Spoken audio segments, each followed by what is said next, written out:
সৈতে মই যোৱা যিটো অলপ ওখ ৰাস্তা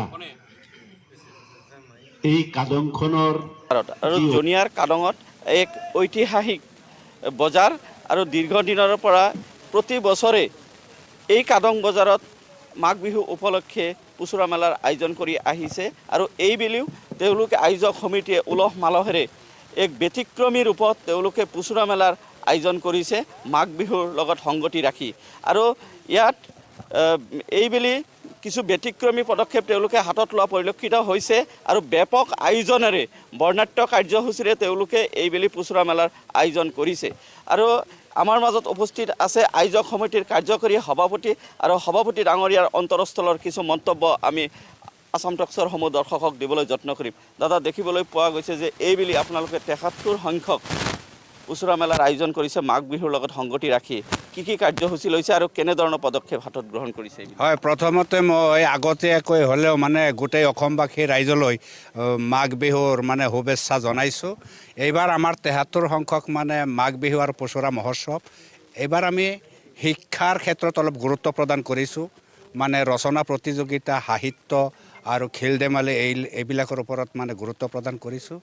আৰু তাৰ লগতে আমাৰ যিটো মানে সমাজত মানে কিছু অপকৰ্মই দেখা দিছে, মানে ড্ৰাগছ, অসামাজিক কাম কাজ, ড্ৰাগছ হওক মানে মদ শিখৰ এইবিলাক খাই কিছু মানে নৱ প্ৰজন্মৰ ল'ৰা ছোৱালী মানে বিপথে পৰিচালিত হ'ব ধৰিছে।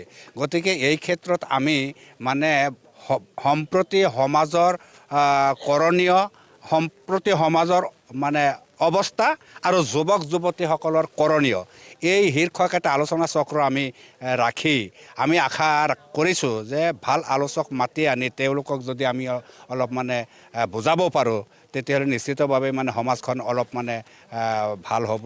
তাৰ লগে লগে আমাৰ এই ঐতিহ্যমণ্ডিত মাঘ বিহু ২ বছৰ পিছতে ৭৫ বছৰ পূৰ্ণ হ'ব। আজিৰ সভাত আলোচনা হ'ল মহাৰজত জয়ন্তী যাতে আমি ইয়াতকৈ আৰু মানে আটক ধুনীয়াকৈ মানে উদযাপন কৰিব পাৰোঁ, আমি যাতে এখন মানে স্মৰণিকাও প্ৰকাশ কৰিব পাৰোঁ। গতিকে আমাৰ এই সংখ্যালঘু অধ্যুষিত এলেকাত আমি গৌৰৱ অনুভৱ কৰিছোঁ যে আজিৰে পৰা ৭৩ বছৰ আগৰে পৰাই আমাৰ এই অঞ্চলত বিহু উদযাপন হৈ আছে, বিহুক সন্মান জনাই। আৰু অসমৰ কলা সংস্কৃতি আমি আঁকোৱালি লৈছোঁ। অসমীয়া ভাষা আমাৰ মাতৃভাষা, অসমখনত আমি জন্ম লৈছোঁ, আমি সকলো অসমীয়া। কিন্তু তাৰ পিছতো সময়ে সময়ে দেখা যায় কিছুমান মানুহে তেওঁলোকৰ স্বাৰ্থসিদ্ধিৰ কাৰণে অচিনাকি মানুহ, বিশেষ সম্প্ৰদায়ৰ মানুহ এইদৰে মানে কিছুমান কথা কৈ থাকে। তেওঁলোকে যিকেই নকওক কিয়, কিন্তু আমি মানুহ, প্ৰথমতে আমি মানুহ, আৰু সেই মানৱীয় দৃষ্টি আগত ৰাখি বৃহত্তৰ অঞ্চলৰ মানুহে এইবেলিও আমি ৭৩ সংখ্যক মাঘ বিহু আৰু পুচুৰা মহোৎসৱ মানে অনুষ্ঠিত কৰিবলৈ লৈছোঁ। আৰু আমি এই উৎসৱত বিভিন্ন ঠাইৰ পৰা বিভিন্ন ধৰ্ম জাতি নিৰ্বিশেষে সকলো অংশৰ মানুহ যাতে আমি ঐক্যবদ্ধ কৰিব পাৰোঁ আৰু সেই ঐক্যবদ্ধতাৰ মাজেৰে এক মানুহৰ মানৱ মিলনৰ মহা তীৰ্থভূমিলৈ যাতে আমি ৰূপান্তৰ কৰিব পাৰোঁ, তাৰেই কামনা আমি কৰিছোঁ। আৰু তাৰ লগে লগে এই সমাজখন আগুৱাই নিয়াৰ ক্ষেত্ৰত যি ধৰণে কাৰ্যসূচী ল'ব লাগে আমি ল'ম।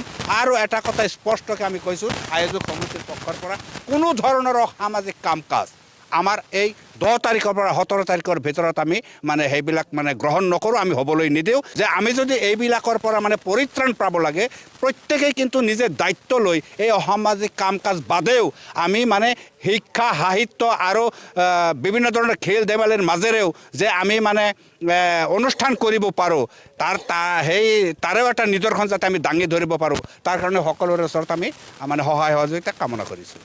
হয়, এয়া আছিল কাৰ্যকৰী সভাপতি ডাঙৰীয়াই তেওঁলোকৰ যি কাৰ্যসূচী, এই কাৰ্যসূচীৰ সন্দৰ্ভত তেওঁ মন্তব্য প্ৰকাশ কৰিছে।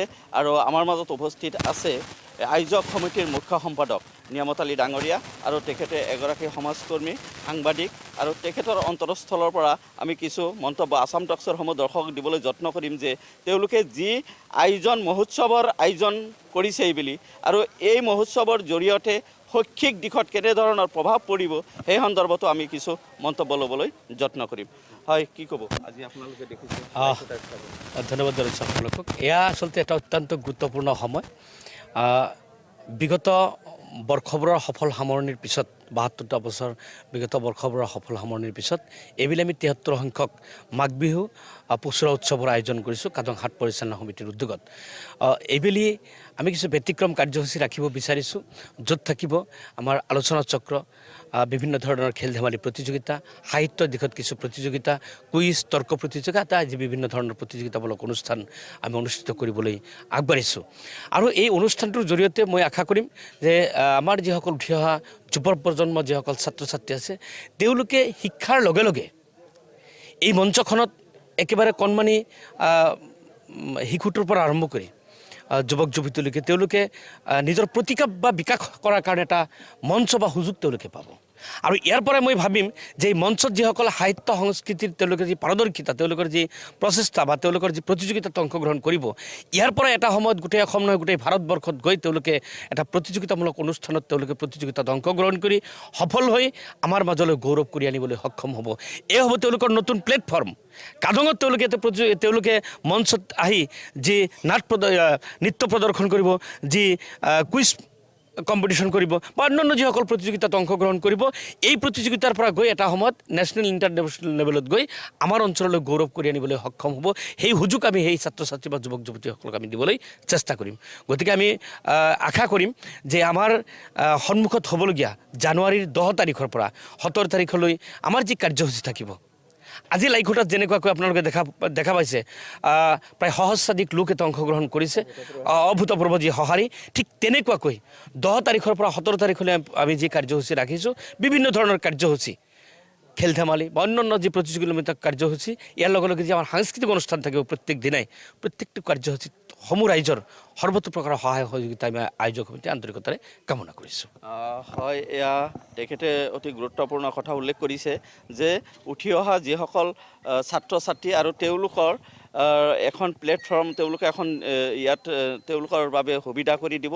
তেওঁলোকৰ প্ৰতিভা যি সুপ্ত হৈ আছে সেয়া বিকাশ কৰাৰ বাবে তেওঁলোকে এখন মঞ্চ তৈয়াৰ কৰিব আৰু এই মঞ্চৰ পৰাই তেওঁলোকে যাতে ৰাষ্ট্ৰীয় আন্তঃৰাষ্ট্ৰীয় পৰ্যায়ত তেওঁলোকে সুনাম কঢ়িয়াই আনিব পাৰে। এই কাদং অঞ্চললৈ, বৃহত্তৰ অঞ্চলৰ কাদং অঞ্চললৈ তেওঁলোকে সুনাম কঢ়িয়াই আনিব পাৰে। তাৰ লগতে এই বৃহত্তৰ অঞ্চলৰ আসাম টক্স, আপোচবিহীন অসম কণ্ঠ।